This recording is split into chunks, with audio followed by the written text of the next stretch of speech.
রাঁধুনি কাচ্চি বিরিয়ানি মশলা দেখে অবশ্যই বুঝতে পেরেছেন আজকের ভিডিওতে থাকছে কাচ্চি বিরিয়ানির রেসিপি। প্রথমেই দেখিয়ে দিচ্ছি প্যাকেটের মধ্যে কি কি থাকে। এখানে দুটো প্যাকেট আছে, একটার মধ্যে গুঁড়ো মশলা, একটার মধ্যে গোটা মশলা। কাচ্চি বিরিয়ানিতে ব্যবহার করার জন্য যেগুলো মশলা প্রয়োজন প্রায় সবগুলো এখানে দেয়া আছে। যদিও 1 কেজি মাংস অনুযায়ী শাহি জিরের পরিমাণ আমার কাছে কম মনে হয়েছে। এটা হলো গুঁড়ো মশলা, এখানে ঝাল লবণ দেয়াই আছে। আজকের রান্নায় আমার মাংসের পরিমাণ 1 কেজির একটু বেশিই আছে, তাই আমি আরও কিছু গোটা মশলা অ্যাড করে নিয়েছি, যেমন জয়ফল, জয়ত্রী, ছোটো এলাচ, বড় এলাচ, লং, গোলমরিচ, জিরা। প্রথমেই মাংস ম্যারিনেট করে রাখবো। আমি আজকে মুরগির মাংস দিয়ে কাচ্চি বিরিয়ানি রান্না করছি। এখানে 1 কেজির অনেকটা বেশি মুরগির মাংস রয়েছে। গুঁড়ো দুধ, লবণ আর লেবুর রস দিয়ে মুরগির মাংস মাখিয়ে 10 মিনিট রেখে দেব। এটা করলে যেটা হয়, মুরগির মাংসের যে আস্তে একটা গন্ধ আছে এটা চলে যাবে। আর যদি ঘরে টক দই থাকে তাহলে ডাইরেক্ট টক দই দিয়েই 10 মিনিট মাখিয়ে রাখা যাবে। আমার ঘরে টক দই নেই, তাই আমি এইভাবে মাখিয়ে রাখছি। কাচ্চি রান্নার ক্ষেত্রে এই স্টেপটা খুবই ইম্পর্টেন্ট। এটাতে যে শুধু মাংসের আস্তে গন্ধই চলে যায় ব্যাপারটা তা নয়, এই প্রসেসের কারণে মাংস খুব তাড়াতাড়ি সেদ্ধ হয়ে যায়। তাই অবশ্যই টক দই অথবা গুঁড়ো দুধ, লবণ আর লেবুর রস দিয়ে এভাবে 10 মিনিট মাখিয়ে রাখবেন। তারপরে বাদবাকি মশলাগুলো অ্যাড করবেন।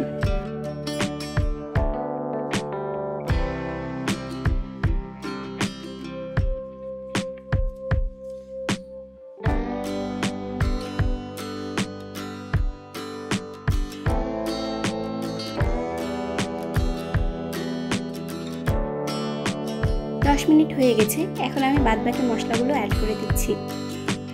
এখানে আমি পেঁয়াজ, রসুন, আদা আর দুটো কাঁচা লঙ্কা একসঙ্গে পেস্ট করে নিয়েছি। আর তার সঙ্গে দিয়ে দিচ্ছি চীনা বাদাম বাটা। বাদামগুলো জাস্ট ধুয়ে ব্লেন্ড করে রেখেছিলাম। দিয়ে দিচ্ছি সোয়া সস। আমার ঘরে ডার্ক সোয়া সস ছিল, আমি এটাই ব্যবহার করছি। যদি লাইট সোয়া সস থাকে তাহলে পরিমাণে একটু বেশি দেবেন।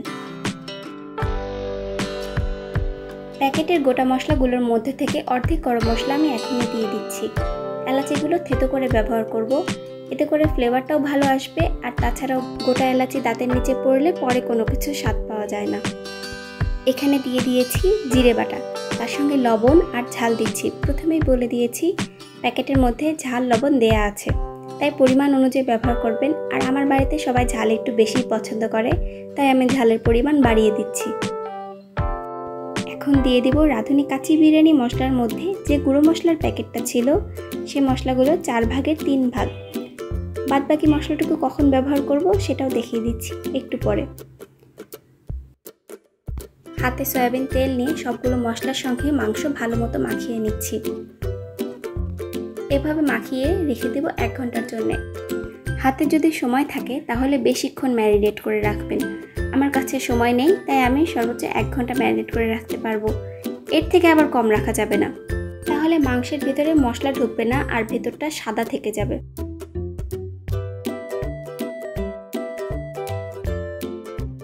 যতক্ষণে মাংস ম্যারিনেট হচ্ছে ততক্ষণে কাচ্চির জন্য ভাত রেডি করে নিচ্ছি।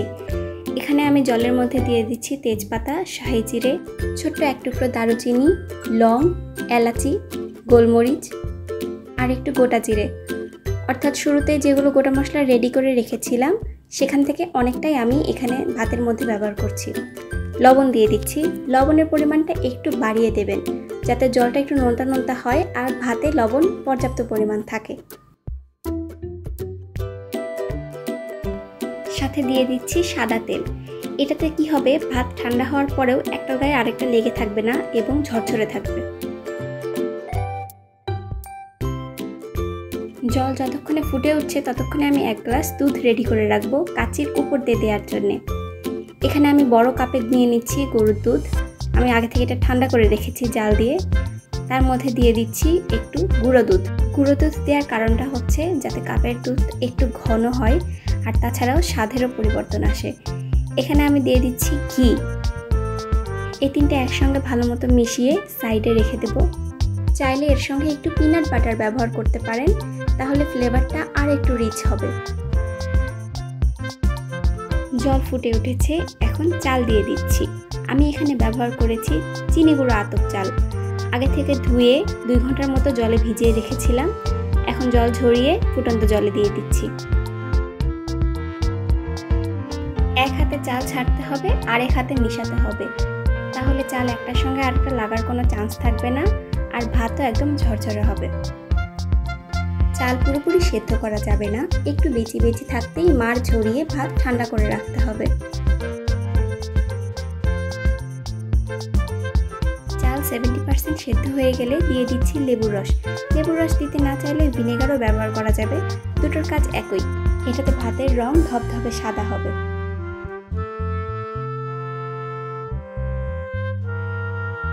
কাচ্চির লেয়ারে দেওয়ার জন্য আমি এখানে আলু ভেজে নিচ্ছি। আমি আলুগুলো আগে থেকে কাঁটা চামচ দিয়ে একটু ফুটো করে তার মধ্যে হলুদ লবণ মাখিয়ে অনেকক্ষণ রেখে দিয়েছিলাম, সেটা ছাকা তেলে একবারে লাল লাল করে ভেজে নিচ্ছি।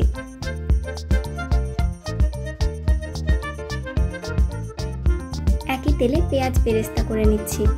যতটুকু সম্ভব পাতলা করে ঝুরি করার চেষ্টা করবেন আর হাত দিয়ে একটু আলতোভাবে পেঁয়াজের ফালিগুলো ছাড়িয়ে নেবেন, তাহলে পেঁয়াজের বেরেস্তা বেশ ভালো হয়। আর আমি ভাজার সময় কোনো রকম লবণ বা চিনি কিচ্ছু ব্যবহার করছি না, কাচ্চির মাঝখানে যখন দেব তখন একটু চিনি দিয়ে মাখিয়ে নেব।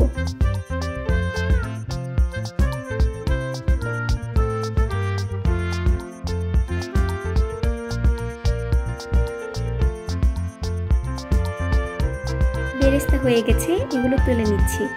বেরেস্তার সময় আপনি পেঁয়াজের রঙটা যেমন চান তার আগেই তুলে নেবেন, গরম তেল থেকে তুলতে তুলতেই অনেকটা রং পরিবর্তন হয়ে যায়।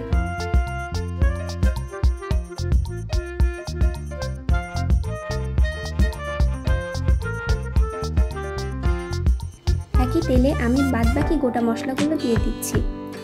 ম্যারিনেট করা চিকেন আমি আগে হালকা করে কষিয়ে নেব, আপনারা চাইলে এই পর্যায়টা পুরোপুরি স্কিপ করতে পারেন।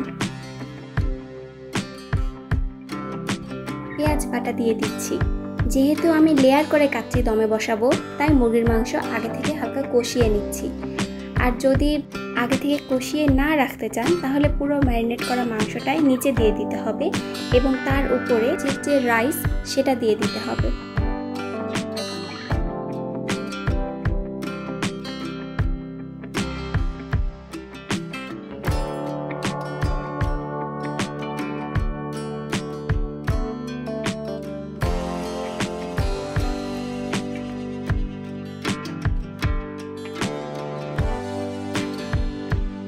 প্রায় 1 ঘন্টা ধরে ম্যারিনেট করা মুরগির মাংস আমি এখন এই তেলে দিয়ে দিচ্ছি এবং সবটুকু দিয়ে ভালো মতো কষিয়ে নেব। তারপরে কাচ্চির লেয়ারে এটাকে ব্যবহার করব।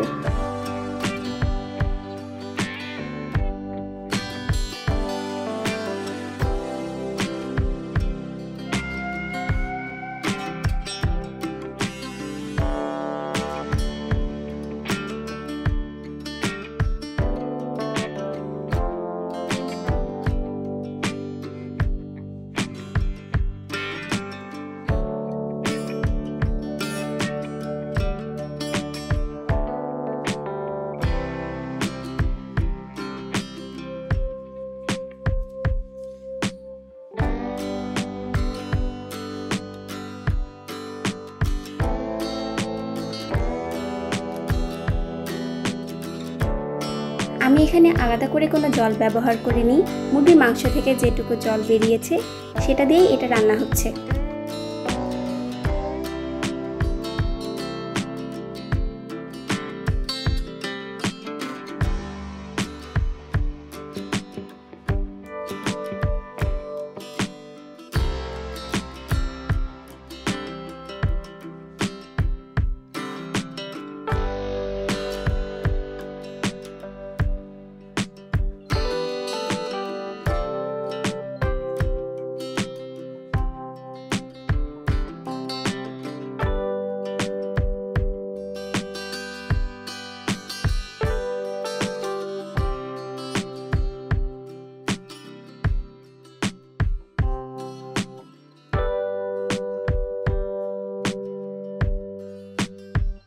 মাংস কষানো হয়ে গেছে, এখন লেয়ার তৈরি করব। পাতিলের নিচে কিছু তেজপাতা দিয়ে দিচ্ছি। কাচ্চি দমে বসালে নিচে একটু পুড়ে যায়, তেজপাতা দিলে যেটা হবে মাংসের কোনো ক্ষতি হবে না, পুড়বে তেজপাতা।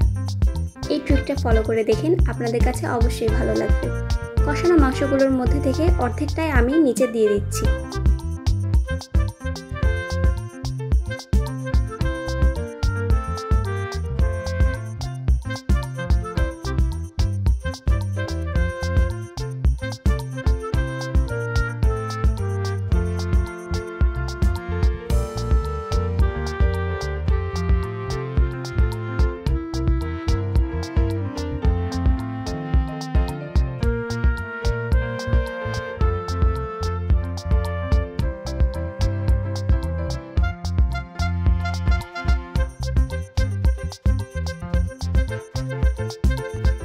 দিয়ে দিচ্ছি কয়েকটা ভেজে রাখা আলু। কাচ্চিতে কিন্তু আলু ব্যবহার করতে হবে, মাংসের পিস যে কটাই থাক 1 পিস আলু থাকতেই হবে পাতে। পেঁয়াজের বেরেস্তাগুলো একটু চিনি মাখিয়ে নিচ্ছি এবং হালকা গুঁড়ো গুঁড়ো করে নিচ্ছি। এখান থেকে আমি 3 ভাগের 1 ভাগ দিয়ে দিচ্ছি মাংসের উপর দিয়ে, বাদ বাকিগুলো লেয়ারেই ব্যবহার করে ফেলবো পুরোটাই।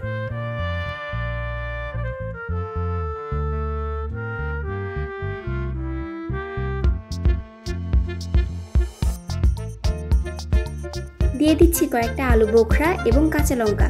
কাঁচা লঙ্কা ব্যবহার করার ক্ষেত্রে চেষ্টা করবেন কাচ্চির ভেতরে কাঁচা লঙ্কা ব্যবহার করার জন্য। যদি পুরোটা পোলাও দেওয়ার পরে উপর দিয়ে কাঁচা লঙ্কা দেন তাহলে কিন্তু এটার গন্ধ পরিবর্তন হয়ে যায়। তার সঙ্গে দিচ্ছি একটু ধনিয়া পাতা কুচি আর পুদিনা পাতা, এই দুটো অবশ্যই ব্যবহার করার চেষ্টা করবেন, খুব রিফ্রেশিং একটা স্মেল আছে এটার। এখন দিয়ে দিচ্ছি রাঁধুনি কাচ্চি বিরিয়ানি মশলার যে গুঁড়ো মশলা একটু ধুয়ে দিয়েছিলাম সেটা। তার সঙ্গে দিয়ে দিচ্ছি মাওয়া।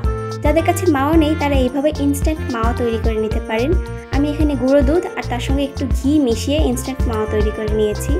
মাওয়া দিলে কাচ্চির মধ্যে খুব রিচ একটা ফ্লেভার আসে, তাই এটা অবশ্যই ব্যবহার করতে হবে।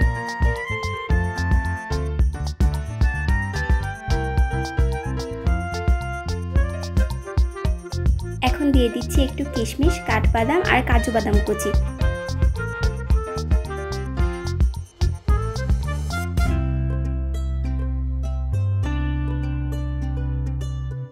ঠান্ডা করা ভাত উপর দিয়ে দিচ্ছি আর এই একইভাবে আমি এটা 2-3টা লেয়ার তৈরি করে নেব।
এটা সবার উপরে।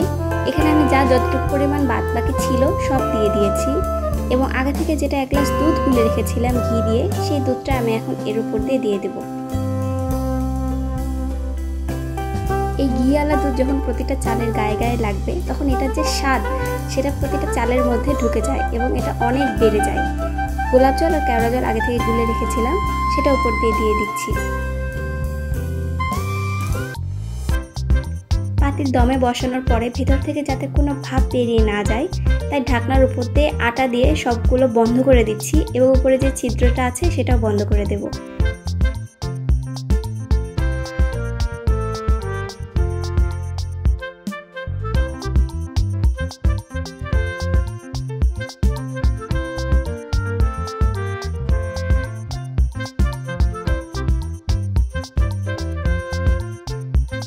চুলার নিচে একটা তাওয়া দিয়ে তার উপরে পাতিল রেখে প্রথমে 10 মিনিট গ্যাসের ফ্লেম একদম হাই করে দেব।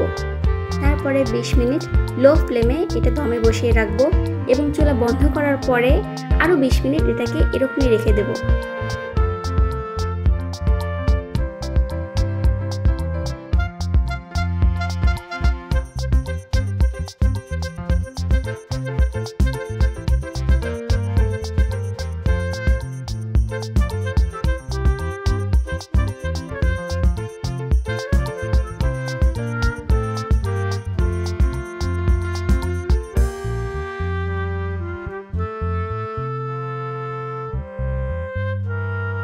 একদম কাঁচা হাতে কাচ্চি রান্না করেছি। এই দিয়ে আমি দ্বিতীয়বার কাচ্চি বানালাম, স্বাদে কোনো কমতি হয়নি।